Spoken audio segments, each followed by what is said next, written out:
Hey folks, see if you've ever had this problem. You're trying to eat a little healthier, but you're in the grocery store aisle, you're looking at packaging, nutrition labels, and they're so confusing, you don't know what's good for you and what's not.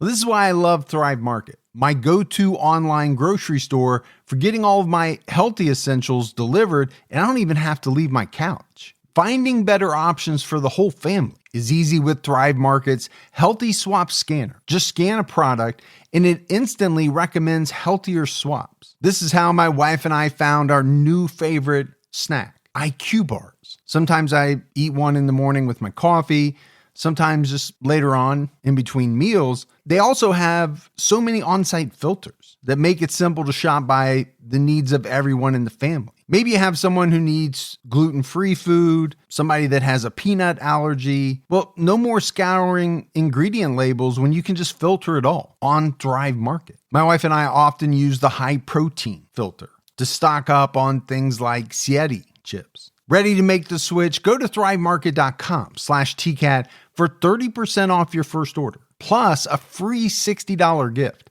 That's THRIVE market.com/TCATT, thrivemarket.com/TCAT.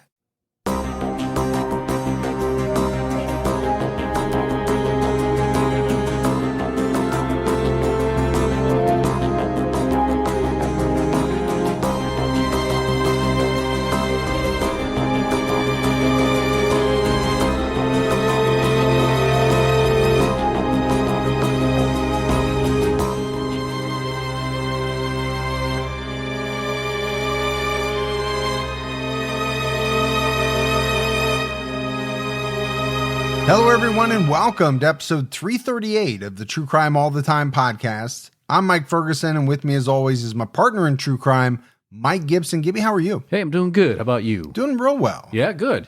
My wife just had her 50th birthday. Mine's coming up in a couple of weeks. Yeah.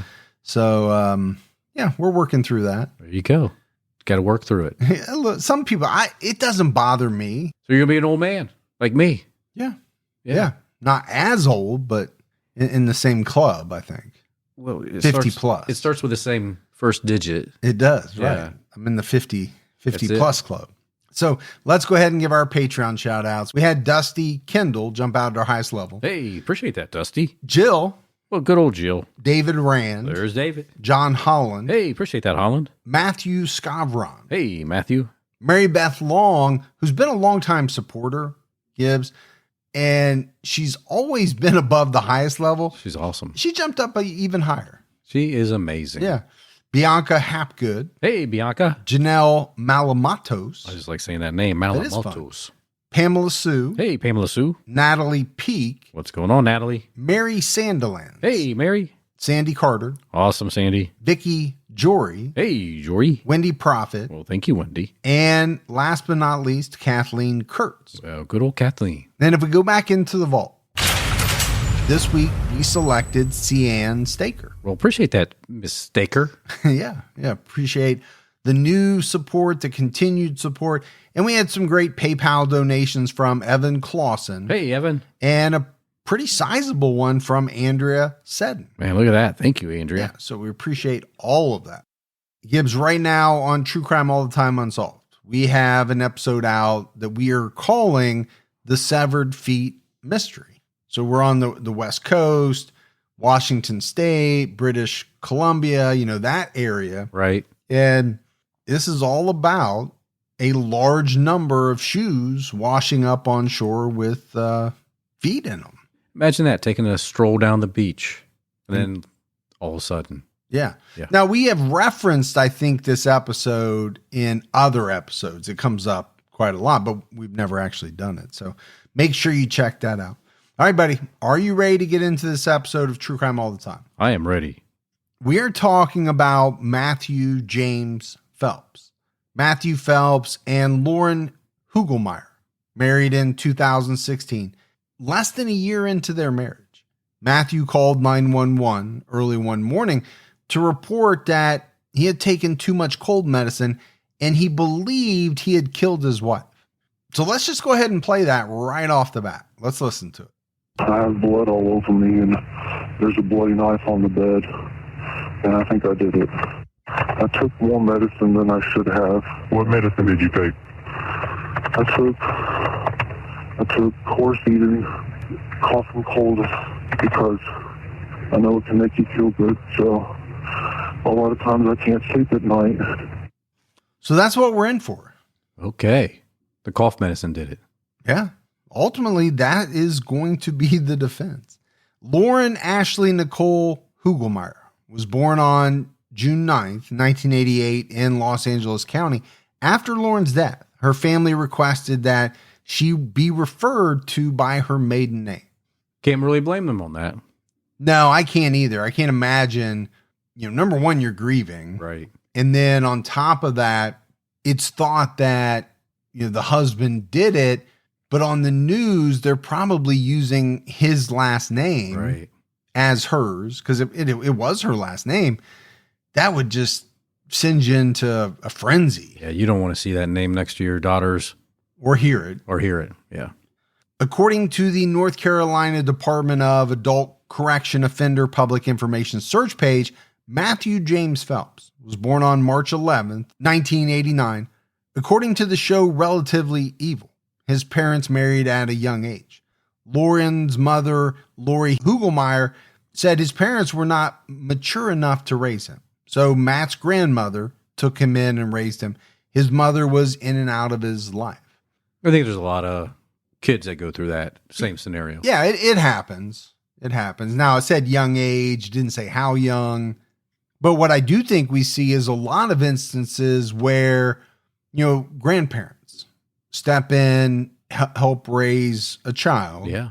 Sounds like that's what happened here. In 2011, Matthew graduated from Clear Creek Baptist Bible College in Pineville, Kentucky. According to his Facebook page, he studied mission and evangelism. So kind of a wholesome type of guy. Yeah, sounds like it. Now, obviously, we're going to find out that maybe not quite so wholesome. Matthew and Lauren knew each other growing up. They reconnected when they were both 26 years old. Matt liked her Instagram pictures, and they started talking to each other. Matthew and Lauren were both Christians, and they had some shared interests. They were into Star Wars and Harry Potter. Harry Potter. That wasn't half bad, actually. Yeah. Lauren wrote in one Instagram post that she met Matthew in middle school when she lived in Kentucky, and she said, "My family moved away, and 11-ish years later, he finds me on Instagram where our relationship becomes the most important thing in the world to me." You ever reconnected with an old friend or girlfriend down the road? No, not really. I remained friendly with some, but never a situation like this where you don't talk to somebody for 11, 12 years. Right. And then all of a sudden you reconnect and obviously I wouldn't rekindle a relationship because I'm married, but just even any type of relationship. First of all, me and Facebook, so that's true. That's very unlikely to happen. Yeah, you probably still have messages out there, I'm sure, on your personal Facebook page from years ago. Yeah, I don't do anything with the personal Facebook at all. Yeah, but I do find this fascinating, where people, knew each other and then they reconnect. My thought is he probably had a crush on her. Yeah, and said, "You know what? I wonder what she's doing now." Looked her up on Instagram, and it kind of went from there. Just one thing led to another. Lori Hugelmaier said she was happy with the relationship because Matthew made her happy. Lauren's father, Dale, thought the relationship moved a little too fast, and he felt like he didn't really get the chance to know Matthew very well. Matthew's mother showed up at Matt and Lauren's engagement party wearing a white dress. Lori said that she got the impression Matt's mother was not happy with his choice to marry Lauren. Matt later said that his mother was self-centered and that she wasn't that important to him. I guess the mother was trying to steal the limelight. Yeah, kind of strange, right? To show up in a white dress. But again, here's a woman, admittedly, who was in and out of his life. So, for him to say, well, she's self-centered, she's not that important to me, maybe that was true. Yeah, kind of sounds like it was. So Matthew and Lauren got married in November 2016. They had a Star Wars themed wedding to the point where, like photos from their reception showed them fighting with lightsabers. Wonder if they had like their best men dressed as stormtroopers, and I don't know. The women dressed as was it Princess Leia? I know that's how your wedding was, and I just thought it was so strange. Mostly a lot of Chewbacca. Did you just say Chewbacca? I did. It came out wrong. Oh, so what is it really? Chewbacca. Okay. Yeah. So you knew it. Of course it just came did. out wrong. Yeah. No problem. Now, I love Star Wars. My wife, not so much. Right. But even if she did, I think it would be a real tough sell, or would have been back in the day, to say, you know what, let's have a Star Wars themed wedding. I think it's kind of cool when couples do stuff like that. Yeah. They're into the same things. My wife was very traditional. She wanted that, church, the whole whatever she had grown up thinking it should be. She wanted to make that dream come true. Yeah, she wasn't about dueling with lightsabers. It would be cool though, especially if if they were the real ones. They got some new ones that are like super. We took that trip to Disney. Yeah. Over the Christmas holiday, and I mean these were like $300-$400. Yeah, but they were really cool. They do that. Zoom. Oh, they make all the sounds. Zoom. But it was said that Matthew's grandparents and mother attended the wedding. He wanted his brother and dad to be there, but his mother didn't want them to come. Okay, me and your grandma will be there, but I don't want those guys here. I mean, that sounds a little controlling. Well, he said she was self-centered. She wore a white dress. Mm-hmm. You even mentioned maybe trying to grab the attention, doesn't want dad and brother there. Okay. According to Lori, during family pictures, Matt's mom grabbed him by the hand and told the photographer she wanted a family picture, then pushed Lauren to the side. I don't think that would go too well with most brides and grooms. No, I mean, you got to stick up. Sure. For your wife. You're a couple now. Yeah. Now, you said wouldn't go too well. You're obviously not starting out on a great footing as far as the daughter or mother-in-law relationship. Yeah. However you want to say that. It's not going to go well. No. But overall, the newlywed couple seemed happy together. Maybe once they got past the wedding. Lauren wrote in an Instagram post a few days after the wedding, which was published in an article later by People, "Our day was the most special day of my life. The excitement was like Christmas morning times like 10,000. I am so blessed to have this handsome man to call my husband." So clearly she was pretty excited. Yeah, but who's not? It's your wedding day, right? In the first couple of days after the wedding, even weeks, months, years. You're not going to be like, I don't know. I mean, we got married. I don't know. I don't really want to be 2 married. days later, yeah, I might have made a mistake. It Now, might work out. A drunk Vegas wedding, okay, maybe you have that thought. But something that you've planned out and you're not going to have that thought a day or two later. Are you? Why'd you bring up the whole Vegas wedding again? We said you weren't going to ever talk about it. It was a crazy night, man. I didn't mention which one it was, whether it was 2, 3, 4, or 5. Yeah, the odd ones. Matthew and Lauren lived in a townhouse in Raleigh, North Carolina. Lauren lived in the townhouse first, and then Matt moved in with her after the wedding. A neighbor told People that they seemed like an ordinary couple. It's always fascinating to me what people say, right? Neighbors after the fact. Yeah. Because it's really can only go two ways. They were average, they were ordinary, they were helpful, or they were, odd and strange, and I knew they were a serial killer or whatever it is. But most often it is they just seem like the perfect couple. They were, so helpful and nice, and you just never know. In January 2017, Lauren posted on Instagram, "My year has been amazing and couldn't have asked for better memories. Marrying my Prince Charming, time with my nephews and family, purchasing a family car for our future babies, and so much more.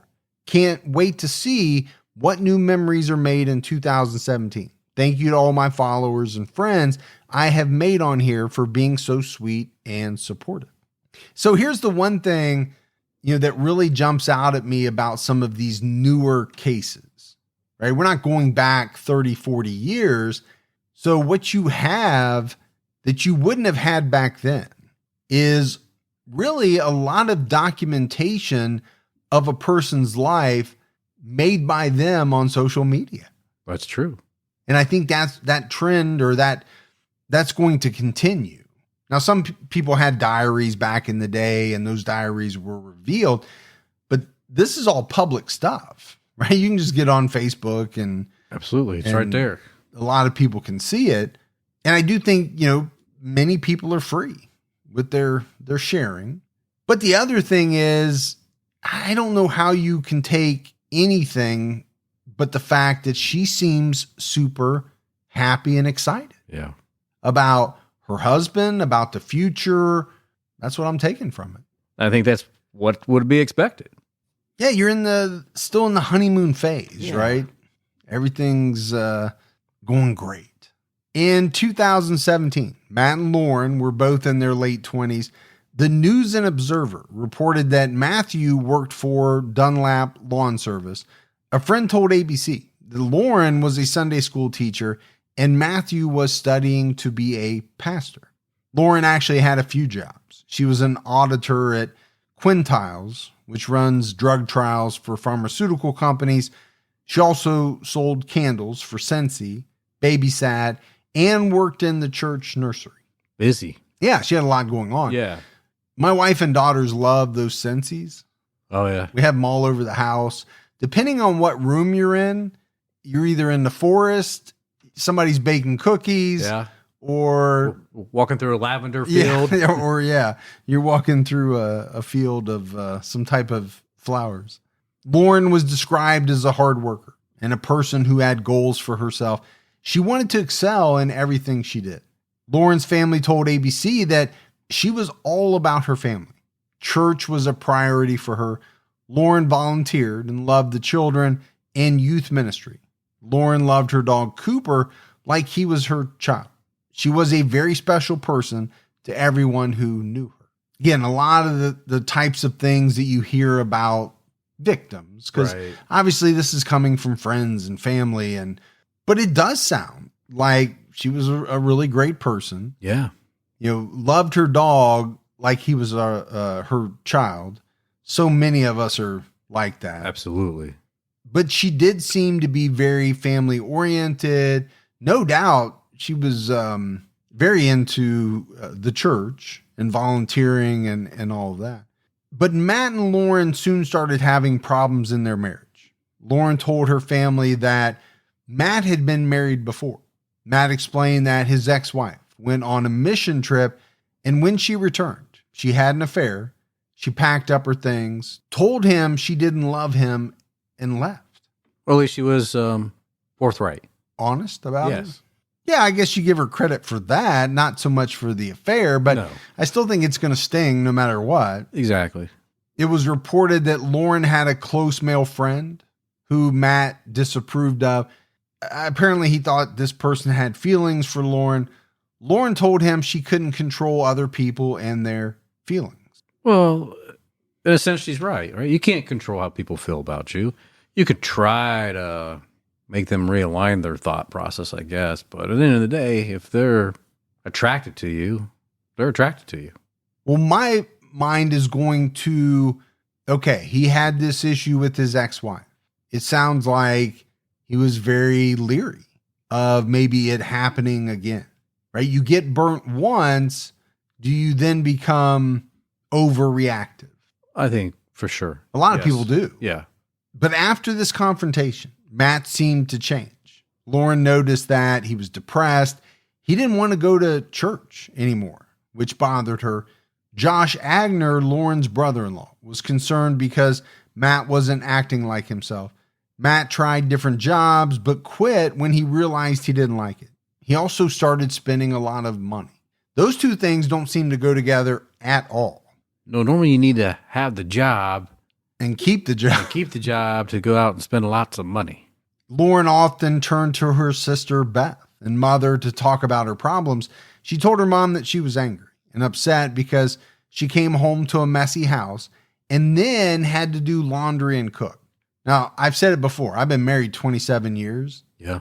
And I can tell you right now, if I was sitting home all day, not doing anything, not working, didn't have a job, and my wife was out busting her butt, which she does, Of course, as a teacher, and then she had to come home and I wasn't pulling my weight as far as cooking, cleaning, whatever, things are going to go bad real quick for me. yeah, she's not going to allow that to happen. No. You can't blame Lauren No. for getting upset in a situation like that. He's spending a lot of money. He can't keep a job, and he can't even bother to pick up the house or do laundry, cook, any Yeah. of that. But it all on her. You know what that's a recipe for? Disaster. Disaster. It's always a recipe for disaster. Beth Agner told the producers of Relatively Evil that Matt had a problem with her and Lauren's close relationship.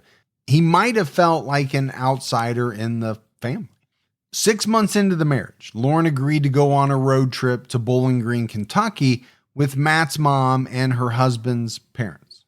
They were supposed to do a family photo shoot. Matt's mom asked them both to wear blue for the pictures, but all the women except Lauren were wearing white that day.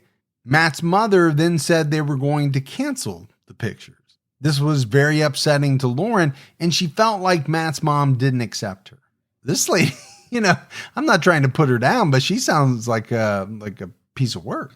She reminds me of the Mother-in-Law movie. I think it's just Mother-in-Law. With Monster-in-law? Monster-in-Law, yeah, with Jane Fonda. Yeah. Yeah. Where just like whatever she can do to try to upset J-Lo. her son's wife. Yeah. That's what she's going to do. Yeah, sabotage. And there are some mother-in-laws like that. Yeah. Insert mother-in-law joke here.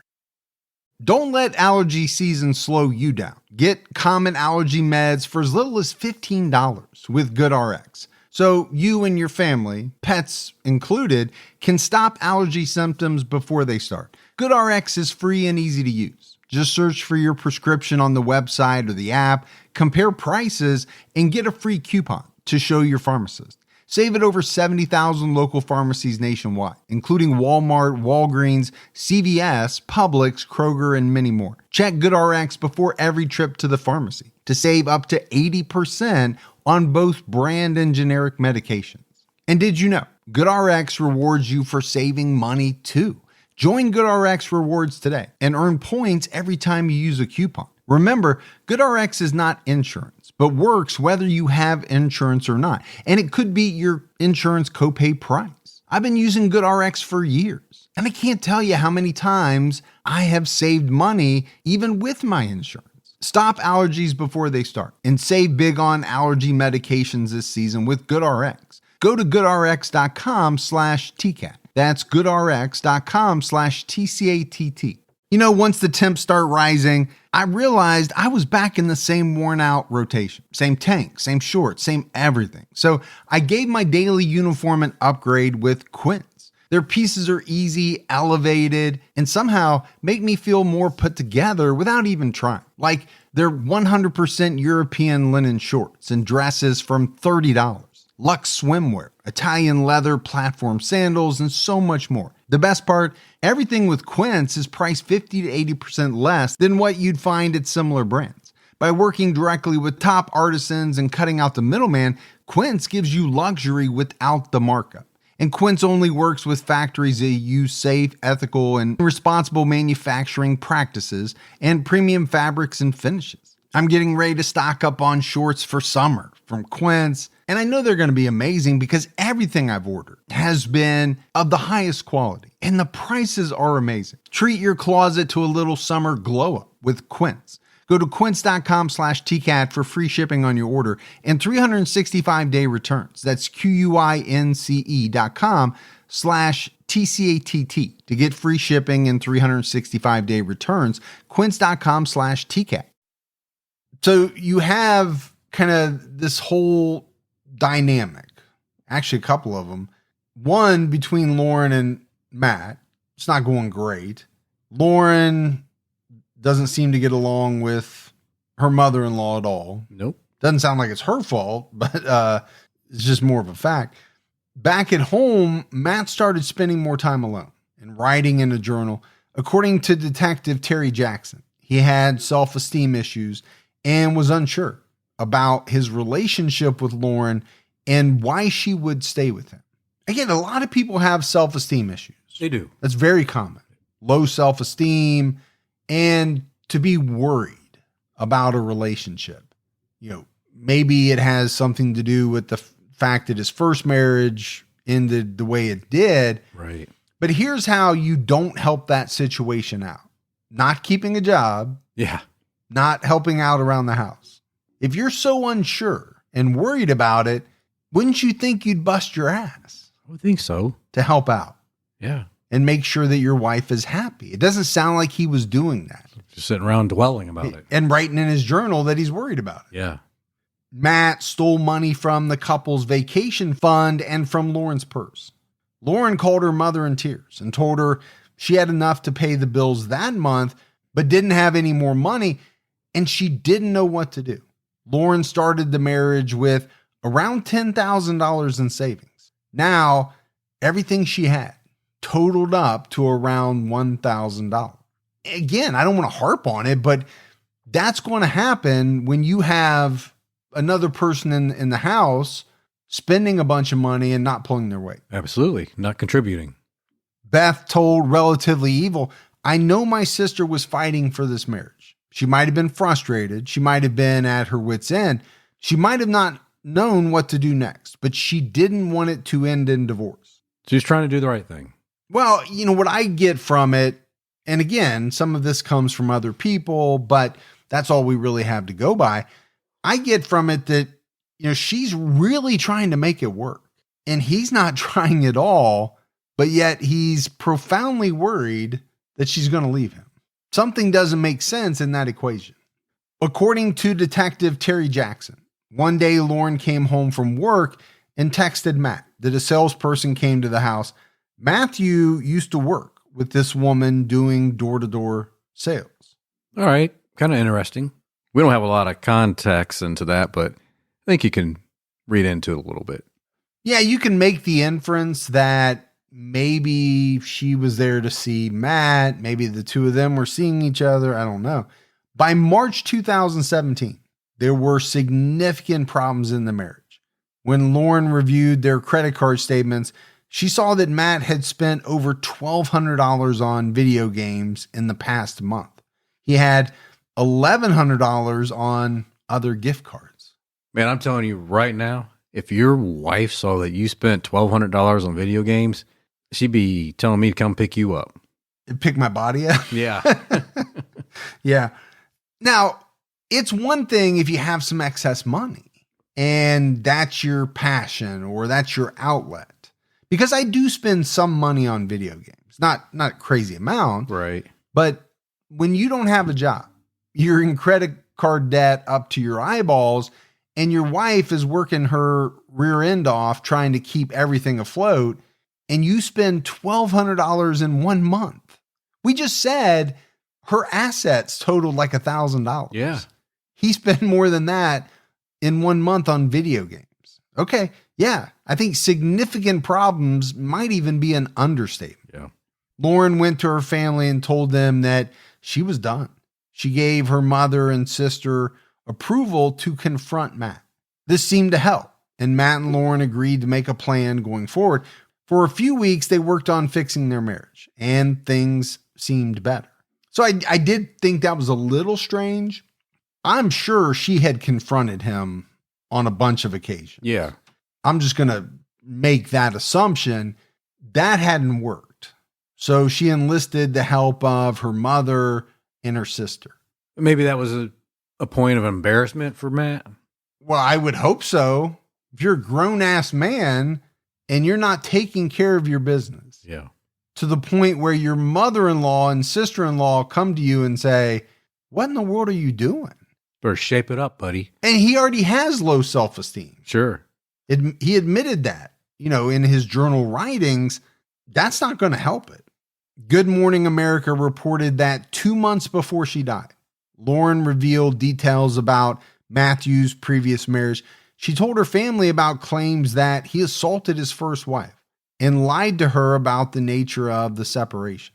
So it's coming out he's not such a great guy after all. Well, I think, right, in his story, his original story, he was kind of the sympathetic figure.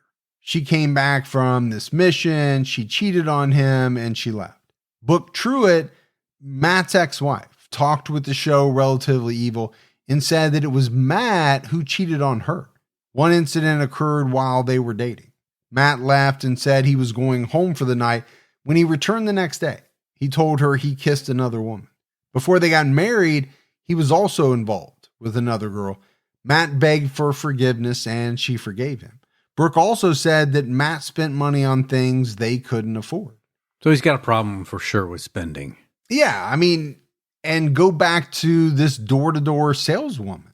Does it possibly provide a little more context into maybe what was going on? We don't know for sure, but now it's coming out that he has a history of these things. So we've talked about Lauren's frustrations and the fact that she talked to her mother, her sister. The one person who didn't know everything that was going on was her father, Dale. No one in the family told him because they were afraid of what he might do. And man, do I get that. There are things that I find out later that my wife and girls don't tell me because they're afraid of how I'm going to react, not against them. Yeah. These are things done to them by other people.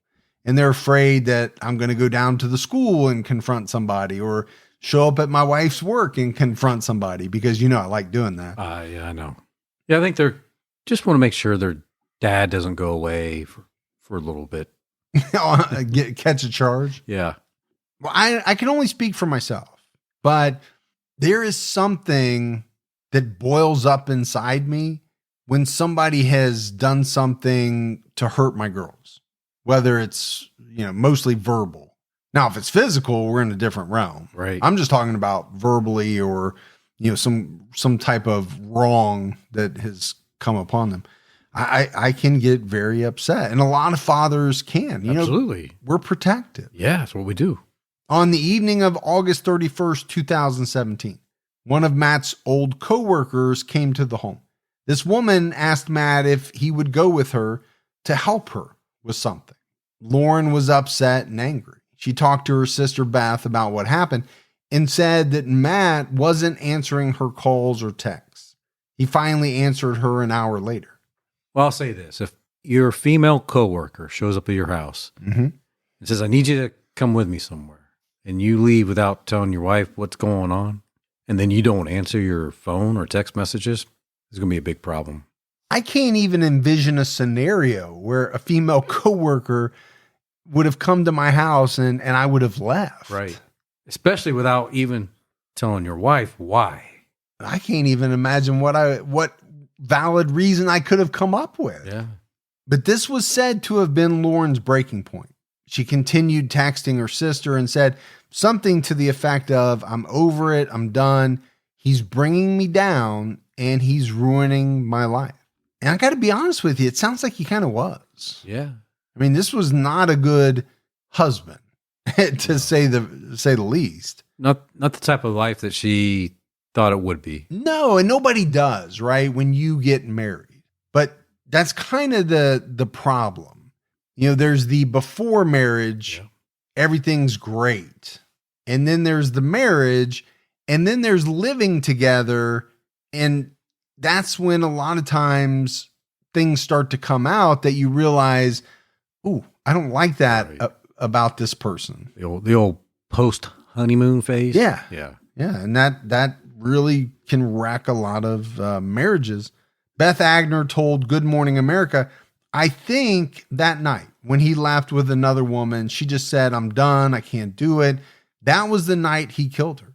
I think that he made a decision that day that Lauren was not going to leave him, even if that meant he had to kill her. Well, we've heard stories like this before where these individuals just, you know, they can't let go and they're not willing to let go. If I can't have you, nobody's going to have you. Yeah, we've heard it too many times. I just don't know what this guy thought was going to happen. When you treat someone, your wife, the way that he treated her, Lauren, nothing good is going to happen. No, what's her incentive to stay? No, nothing. And she's got every incentive to leave. On September 1st, 2017, Matthew Phelps called 911 just after 1:10 a.m. The following quotes come from the News and Observer. Matt gave his address, name, and phone number, and we played some of it, right? That was just a brief version. Matt claimed that he woke up from a dream, turned on his bedroom light, and found Lauren dead on the floor. And then that's when he gets into, there's blood all over me, there's a bloody knife on the bed, I think I did it. At one point, Matt said, I can't believe I did this, I can't believe I did this. He tearfully said that Lauren wasn't breathing, and he was afraid to get close to her.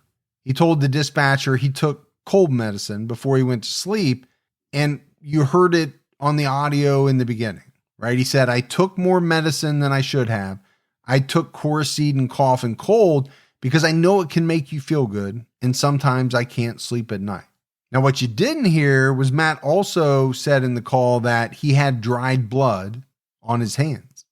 Well, this 911 call certainly doesn't work in his favor. No, normally when you say, I can't believe I did this, I can't believe I did this, I think I killed my wife, that's not going to work in your favor. No. But let's talk about the timing of things. So he makes the call at 1:10 a.m. saying that he woke up and found Lauren dead. He's got dried blood on his hands, which means what?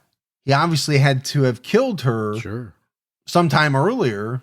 Enough time had to have passed where that blood dried on his hands. Matt was standing on the front steps of the home when the police arrived. The police found Lauren inside their townhouse.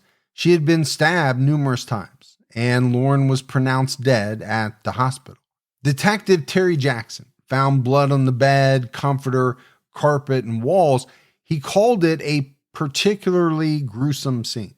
Matthew repeated his claim that he harmed Lauren when he was first taken into custody, according to a search warrant.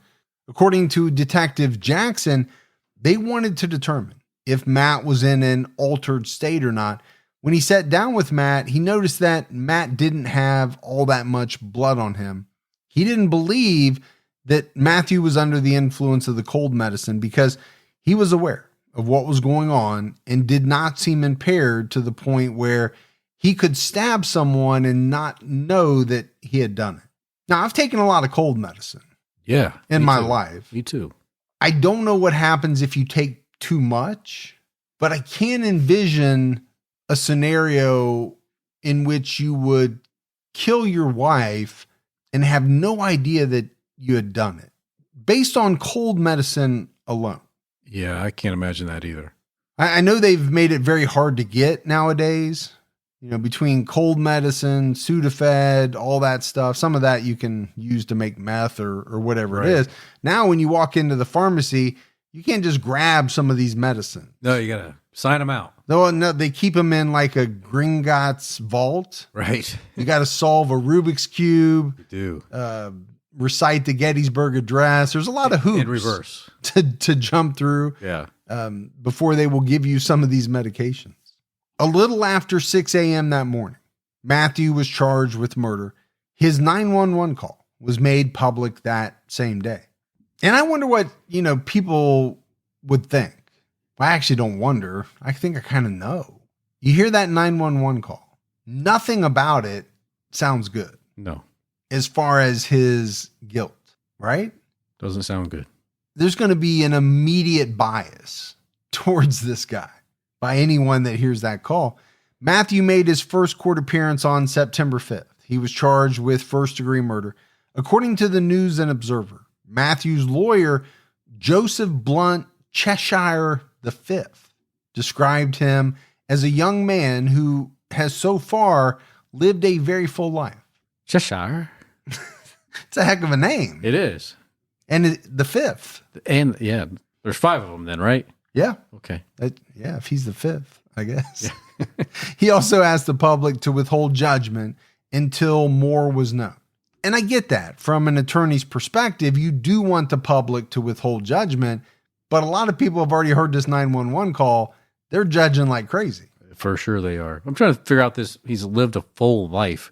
Yeah, I didn't understand that either. Sitting on the couch playing games all day. Is that the full life part? But what does that have to do with guilt, innocence, the murder of his wife? Nothing. He's lived a full life so far. Okay. Well, good for him.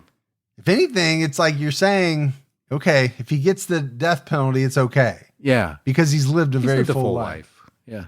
Cheshire said that the effects of the cold medicine were certainly an interesting subject of inquiry.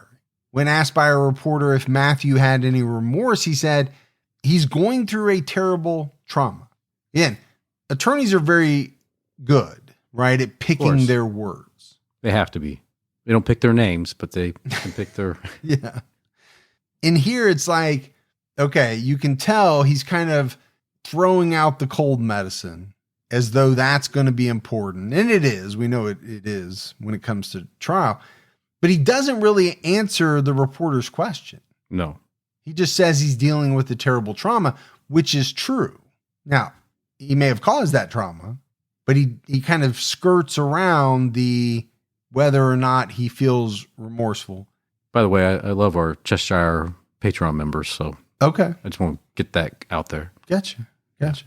Matt did not enter a plea at his first court appearance, but people reported on September 7th that Matt pleaded not guilty. Matt's lawyer, Joseph Cheshire, told People, Matthew's family and all of us at my firm really send our deep condolences to the family of the young lady who died and to her family. It's a very tragic situation, sad and tragic for both families. And at the same time, we have to ask everybody to withhold judgment in this particular case until we know more and we're able to develop more. There's a lot to this story, I believe, that will be told in the future. But I don't want anything I say to diminish the sadness and sorrow that everyone feels for the death of this lovely young lady. And those are all good sentiments. What I found to be kind of cold was the fact that he didn't use her name. Right. In the first part, no, in both parts, he said, this young lady. Well, that young lady had a name. Has a name, but why wouldn't he want to use it?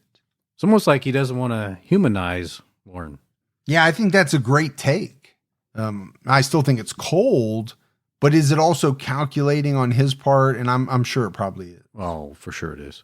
Christopher Loader, a spokesman for the Bayer Corporation, which manufactures Corsedin, issued a statement stating that there is no evidence to suggest the medication is associated with violent behavior.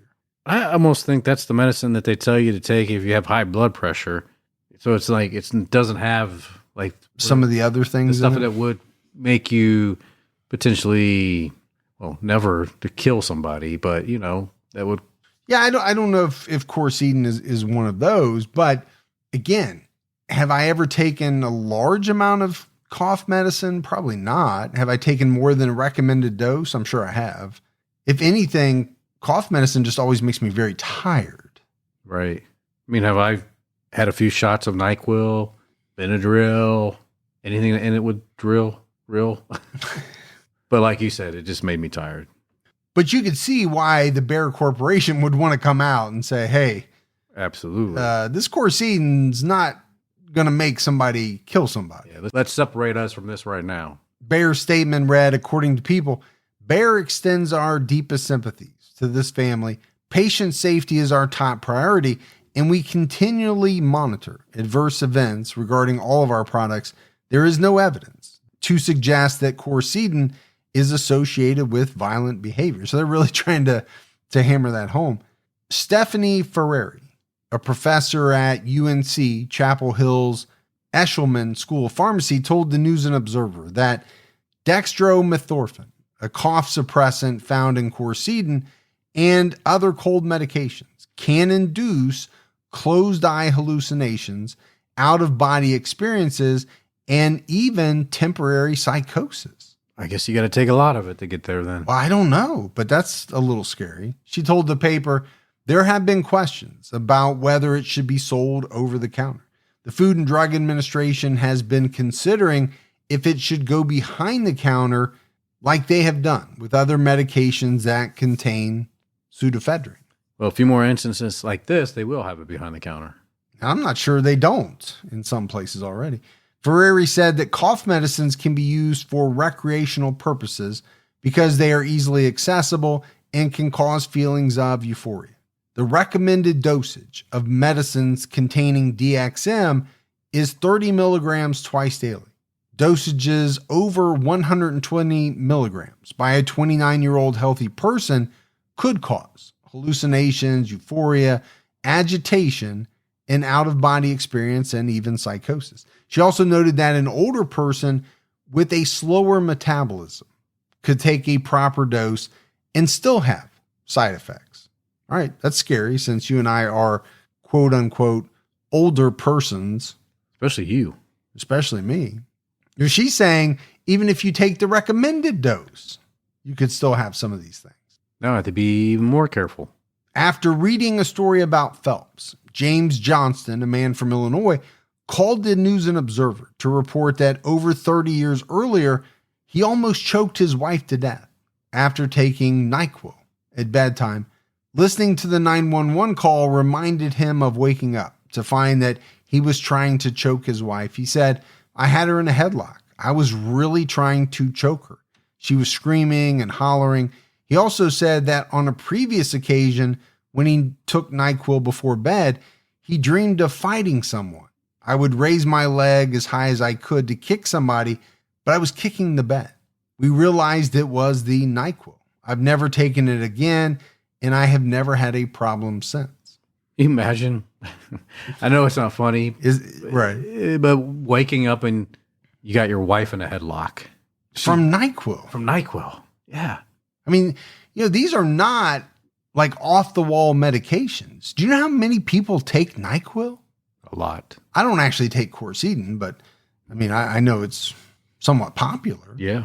And I'm sure I take something that has that same ingredient in it. For sure you do. Yeah. Even if it's a different brand name.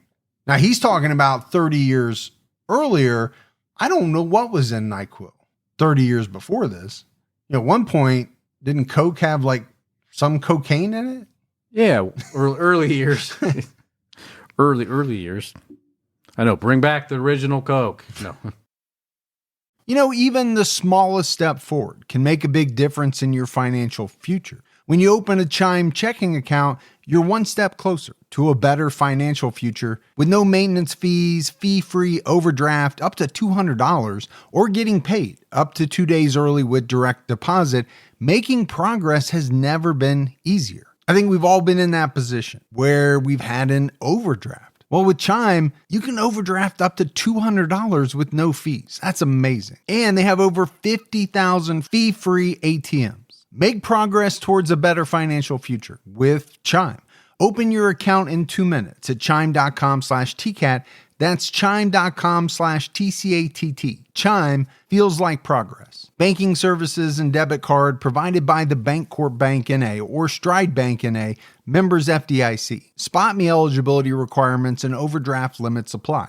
Fees apply at out-of-network ATMs. MyPay eligibility requirements apply. Credit limits range from $20 to $500. $2 fee applies to get funds instantly. Crime checking account required. Go to chime.com/disclosures for details.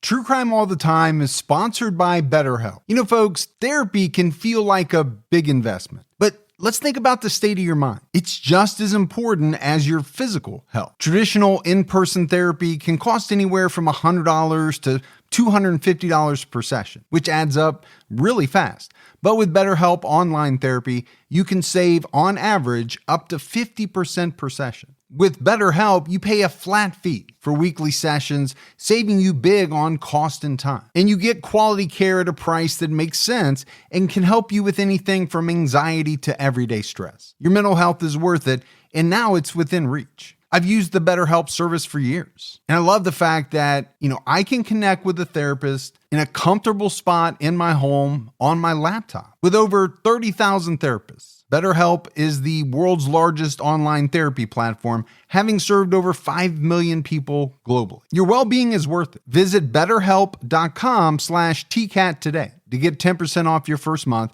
That's BetterHelp, HELP.com/TCATT. On September 25th, 2017, a grand jury indicted Matthew Phelps for first-degree murder.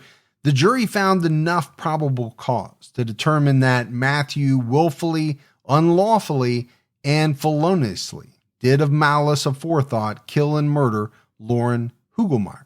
On October 5th, the News and Observer reported that investigators found what appeared to be bloody bedding in an empty cold medicine box inside the home. According to a search warrant made public on the 4th, the police obtained a search warrant at 4:27 a.m. and seized a white bedspread, a white sheet, a gray-white comforter, and pillowcases. Investigators also took an empty box of Coricidin cold and cough, a knife block set, a Dell laptop, 2 MacBooks, an iPhone, a large Apple computer, receipts, credit cards, and a mortgage statement. Then on October 17th, Lauren's autopsy report was made public. Gibbs, she suffered 123 stab wounds and cuts when she was attacked in the bedroom of her home. Pathologists documented 44 cuts and stabs around her head and neck, some of which they said were more than 4 inches deep. Not 4 inches lengthwise. Right, deep. 4 inches deep. That's from that rage. I've been using it a long time. Yeah. Well, I think that's where we would go. Now, he's going to say it was the cough medicine, right? It was said that the injuries were thought to have been made with a kitchen knife. Lauren also had 13 stab wounds and 11 cuts on her torso, 16 slashes and 1 stab wound on her right arm, and 35 cuts and 3 stab wounds on her left arm. A stab wound on the left side of her neck severed her left jugular vein and her left common carotid artery. So, we talked about the detective saying that this was a very gruesome scene, and you're going to have a lot of blood. Yeah. When you're severing the jugular, the carotid. Emergency workers found Lauren in a fetal position on the bedroom floor. She died in the emergency department of Wake Med at 1:43 a.m., according to the autopsy report. According to Lauren's family member statements in the show Relatively Evil, Lauren was asleep on her side when Matt entered the bedroom and stabbed her. He rolled her over and stabbed her in the face. According to Detective Jackson, based on some of the injuries, they believe Lauren tried to defend herself. And that would make sense. We just detailed out that she had quite a large number of cuts and stab wounds on her left and right arm. Yeah. Defensive wounds for indicative of, somebody trying to put their arms up to stop somebody. In April 2018, newly unsealed search warrants revealed that Matthew was obsessed with the movie American Psycho and had a secret Instagram account with the username @Marty_radical. Matthew posted scenes from the American Psycho movie on this account and also posted photos of himself dressed as the main character of the movie. And I'm sure you've seen that movie, right, Gibbs? Christian Bale in it, right? Yeah. Yeah, it's super thin. Yeah. It's a good movie. Yes, it is. It's scary. It's gruesome, but it's a good movie. There were more images about Satan and other themes involving death. According to Lauren Hugelmaier, Matthew wrote in one post on this account, "Everyone thinks I'm a serial killer. #found an angel to kill." Okay. Now, what are people going to make of that? Well, I assume everybody's going to think that he's talking about his wife. Yeah. I mean, found an angel to kill. And then you turn out to murder your wife. Kind of hard not for people to put that together. Right. A detective wrote, according to Fox News, it was learned that Matthew Phelps was obsessed with the movie American Psycho, and this Instagram account showed numerous photographs of scenes from the movie and Phelps dressed as the main character. And for anyone who hasn't seen it, right, the movie's about a serial killer, and apparently it came out that Matthew Phelps expressed interest to a friend about what it would be like to kill someone. Is there anything that's going on in this guy's life that's making him look good? No. Because if there is, I haven't found a single thing. Look, I've watched a lot of shows like that. I've been here doing this podcast with you, with all these killers. All the research that we do. Yeah, I have never thought, wonder what it's like to kill someone. No. But it's a scary thought that there are individuals out there who do think about it. Oh, yeah. More than we realize. Yeah, that's a scary one. According to these documents, Matthew's friends told detectives that Matthew and Lauren would argue frequently and were experiencing financial troubles. Kind of knew that, but The friends were backing that up. In an application to search Matthew's cell phone, the police wrote that Lauren's family said she and Matt texted and talked on the phone the night she died. Lauren was angry that Matthew was out late. The application states, as reported by WRAL, interviews suggest the couple was arguing over finances and that the victim was preparing to end the relationship. Lauren's family also told the police that Matthew was spending more money than the couple made, and Lauren took drastic steps to cut his spending. So to me, this is all important stuff. Lauren ends up dead. Even Matthew admits that he killed her. Now, he blamed the cough medicine or cold medicine, but when all of these things start to come out, she'd had enough. Right. She told her family she was planning to end the relationship. She took drastic steps to cut his spending. Sounds like motive to me. Big chunk of motive. Investigators also obtained a sample of Matthew's blood to test it for narcotics and a hair sample because Lauren was found with hair in her hand. Detectives reported finding evidence that led them to believe Matthew might have cleaned himself up before making the 911 call. And that's an interesting angle because to me, if you took that step, that goes a long way towards refuting your, I just woke up, I was under the influence of all this cough medicine, I must have killed my wife. Yeah. But yet then you went and cleaned yourself up? If you cleaned yourself up, it was probably part of the plan. Well, it makes it seem like it. Yeah. At least. Matthew's toxicology report came in a few weeks after his arrest. While cold medicine was found in his system, it was found to not be enough to cause hallucinations. Detective Terry Jackson also discovered that in the week leading up to Lauren's death, Matt was Googling about quercetin and what happens if you mix it with alcohol. Here again, Google always comes back to bite people in the ass. It really does. And this is not 20 years ago. No. How does someone not know in 2017 that police are going to be able to figure out what you were Googling? I mean, it's not real damaging, but it's still damaging, right? Because you could say, well, I was looking it up. I wanted to see if I could have me some beers with it. Oh, yeah. It's not like bombshell type stuff, right? It's not like you were looking up how to create a homemade pipe bomb. Right. And the police think you detonated this pipe bomb. It's not that. You could explain it away.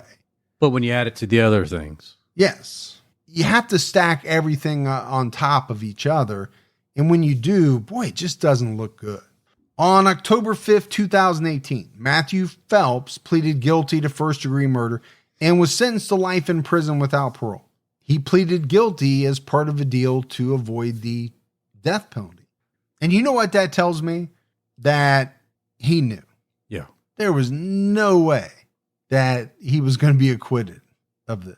The cough medicine defense was not going to hold up, and he did not want the death penalty. I just don't think juries are that naive. No, I think when you look at just even the evidence that we have, but think about all the evidence that would have come out at trial, and there would have been a lot more, I'm sure. Stack all of that up against I can't really tell you what happened other than I took a bunch of cold medicine and I woke up and she was dead.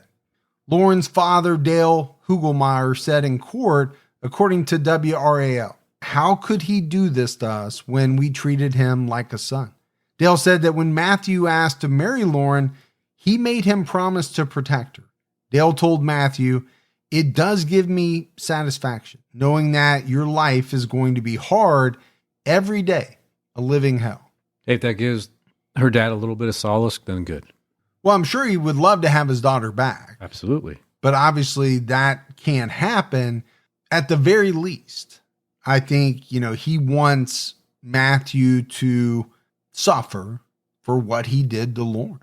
Wake County ADA Kristen Fetter suggested that Matt and Lauren were having money problems and Matthew could not control his spending. Investigators found $1,200 worth of iTunes and Xbox subscriptions. Well, that's a lot of gaming, huh? It's a lot of gaming. It's a lot of music. It's a lot. Prosecutors displayed the murder weapon and described how Lauren was stabbed. ADA Fetter also noted Matthew's secret Instagram account. Detectives found that Matthew may have been possibly fascinated with and mimicked a portrayed serial killer character from the movie American Psycho. This is according to ABC 11. So they did seem to make a big deal about that. Sure. And that's a problem for our defense. Well, and it goes along with, you've got the friend who said he told me he wanted to know what it was like to kill someone. You've got the hashtag, I found an angel to kill. Again, just, kind of add all this stuff up. Yeah. Testing showed that Matthew did not take a toxic level of cold medicine. Prosecutor said at the hearing that Matthew made a calculated effort to clean Lauren's blood, which discredited his theory that he killed Lauren because he took too much cold medicine. Prosecutors also noted that when Matthew was interviewed, he showed little emotion and didn't cry. So again, back to your point, if you're cleaning the crime scene, if you're trying to clean yourself before you make this 911 call, what are people going to make of that? Yeah. You took the time to clean yourself off. And she died at the hospital. Exactly. I'm not saying that she could have been saved, but every minute counts. And then even if the cough medicine story was true, you're not going to show emotion. You're not going to cry over the fact that your wife is dead. I mean, this just really says so much about you. Especially if you say, I think I did it because of the cough medicine. And I'm assuming when you look at her body, knowing that she's been stabbed over 130 some times, it's going to be pretty horrific. Yeah. You should be audibly and visibly a wreck. Yeah. Traumatized. Yeah. Matthew made a statement in court. He said, according to ABC 11, "I am sorry that I took Lauren's life away. This was a senseless and mindless act, and I regret every step that led me in that direction. I consider my own life worth nothing in the shadow of the tragedy weighing over my mind and on the hearts of so many people in this room today. I feel like a monster. I hope my life will be an example of the consequences for those who think that drinking, drugs, and carelessness will only affect themselves and no one else. I hope you will begin to see that I am doing everything I can from here to show you that I am sorry." So the first part of that, I thought, okay, that's pretty good. It may be BS, but yeah, it's the right thing to say. But then after saying he feels like a monster, then he hedges it, right? By talking about drinking, drugs, carelessness.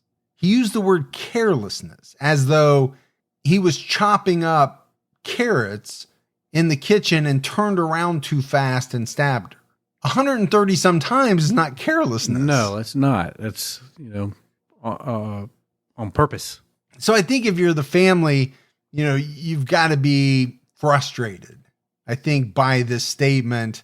On the one hand, it sounds like he was trying to say the right thing, but he really kind of ruined it, in my opinion, by kind of going back to the cough medicine theory. Matthew's attorney, Joe Cheshire, said his client had suffered from depression for years. He was shown slasher movies when he was just 4 years old and was taught by his friends in high school how to abuse drugs, including drinking cold medicine. However, Cheshire said that didn't excuse Matt's actions. Well, that I agree with. Now, Should a 4-year-old be watching, Michael Myers and Jason and Freddy? I would say no. No. It's not good. Did he drink cold medicine in high school and abuse drugs? He probably did. Lauren's family spoke with Good Morning America after the sentencing to warn other families about the signs of domestic violence. Dale Hugelmaier said he planned the whole thing from the get-go, in my opinion, right from day one to the end. The last time I saw my daughter, she came over looking for a 3-ring binder. She was nervous and a little edgy, and it didn't look like Lauren at all. She looked like a mess. I regret it now that I didn't ask questions about what was going on. Gibbs, how many times in our episodes do we talk about regret? Yeah, we talk about it a lot. Second guessing, regrets. Why didn't I do this? I should have done that. What ifs? What ifs, right? There's just no way around it. Here you have a father who after the fact says, yeah, I knew something just wasn't right. And man, do I wish I would have asked some questions. Yeah, but also you have to realize you don't think it's going to get to the level that this got. Oh, nobody does. No. Nobody does. There's all kinds of days when, my daughters are having bad days, right? Sometimes they want to talk about it. Sometimes they don't. Sometimes I press them on it. Sometimes I don't. Now, if a tragedy happened, I would feel guilty about not pressing. Could I have found something out that would have caused me to take action? It's just going to happen in the wake of this type of tragedy. Yeah. Dale said that Lauren was being abused and was too afraid to tell anyone. He said, I think about it every day. What I did wrong, what I missed till this day. I just regret not knowing or keeping my eyes open and watching. I just took everything as is. And I think, that's part of the issue that the families of victims have. We're all going about our daily lives. It's true. She wasn't living under their roof. No. So they weren't seeing her every day. And it's really so incredibly wrong to find any fault in what they did or didn't do. Oh, of course. But they're going to feel the guilt. Yes, they will. And there's just no way around that. When asked about forgiving Matthew, Dale said, no, never. I mean, I'll take him to my grave and I'll still hate him. Okay. Now this is more like me. Yes. We talk about people who are able to forgive, and I'm always amazed at it. I think they're amazing people to be able to do that. I don't think that's me. I think I'm more like Dale. I think you are too. I will never forgive. I'll take you to my grave and I'll still hate you when I'm in the ground. You do hold a grudge for a very long time. And that's over minor things. Yeah. One time you parked on my grass, I didn't talk to you for a month outside of the podcast. Yeah, that was kind of difficult. It was a rough month. So in wrapping this case up, Gibbs, it seems as if Matthew Phelps hid his true self until after he married Lauren, including his poor financial management and emotional issues. He caused Lauren a lot of stress and unhappiness during their short marriage.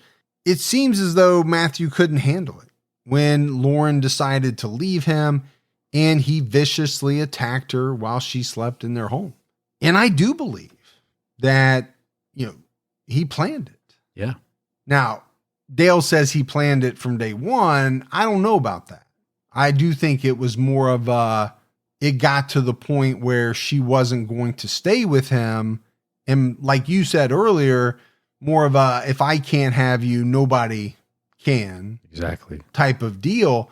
But I think the Googling of the Coruscant, the attempt at cleaning up before making the 911 call, all of that kind of leads me to think that, this was a plan. Right. This was planned out.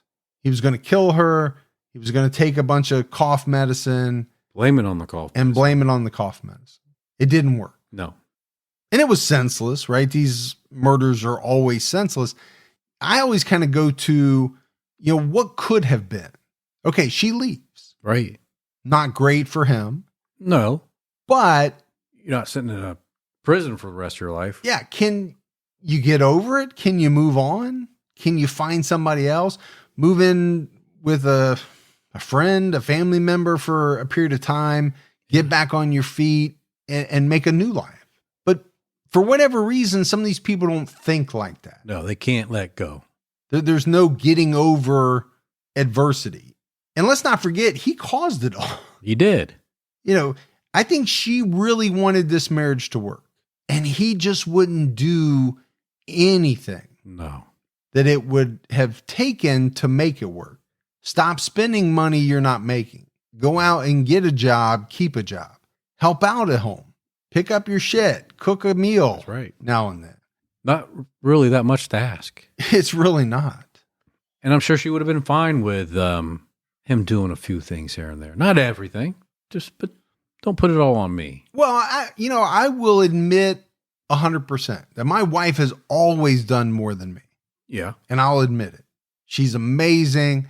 The one thing I will say is that it took a little bit of time for me to figure out marriage, to figure out that, I need to do this and this and this.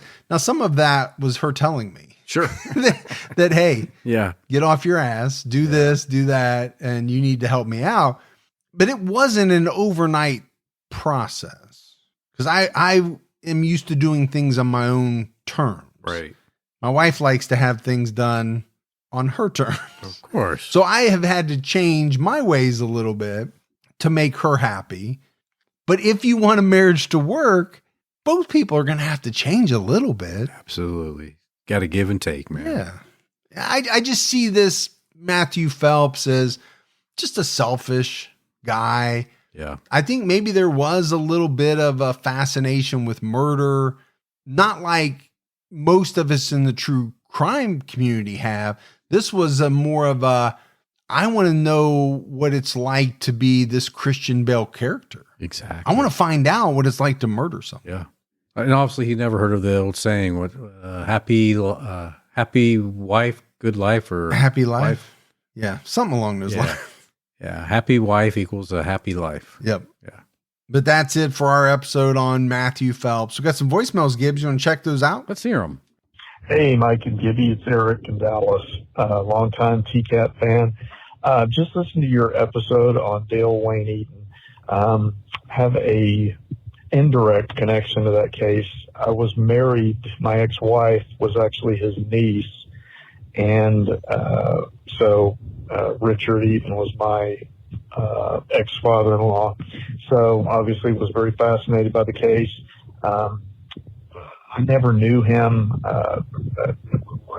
long after this had happened, but I'm knowledgeable of the case, and I've been a true crime fan forever. So love what you guys do and the way you handle the case. Very interesting.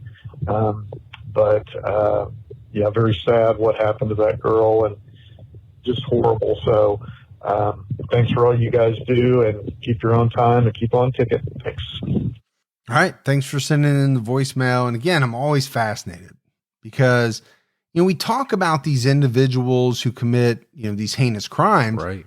Well, there's a lot of connections to them. Yeah. Through family and this and that. And it's interesting to hear from those people. And we've heard from quite a few of them. What do they think? And they let you know. Yeah. Hi guys, this is Josephine from Denmark. I am just calling because I wanted to let you guys know that I really appreciate everything you do and all of the hard work that you put into the podcast. I have been listening for 4 years now, I think, since mid-2018. Don't hold me up on the math on that one.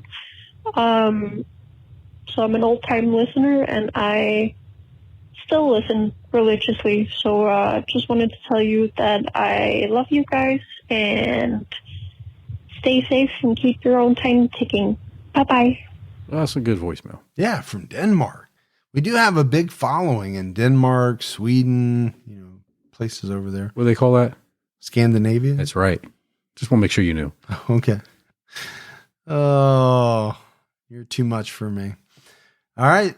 No mailbag. No mail? Nope. No mail. Twizzlers? We haven't had mail in a while. I haven't had Twizzlers in a long time. I know. You're probably jonesing for some. You could buy your own Twizzlers. No. You don't have to wait for people Not the same. to Amazon them to you. It's not the same. They don't taste, those free ones taste really good. They don't do. They? They actually do. Everything free tastes good. The meal that I provide you every week is probably really tasty. Best meal of the week. All right, buddy. That is it for another episode of True Crime All the Time. So for Mike and Gibby, stay safe and keep your own time ticking.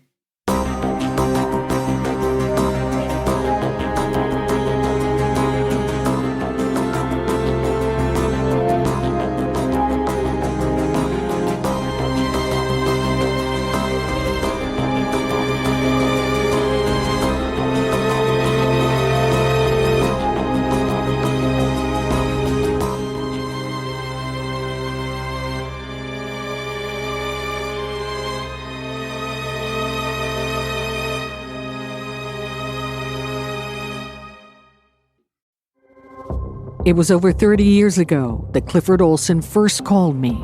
Secret phone calls from Canada's most notorious serial killer. I knew I was killing the children, but I couldn't stop myself.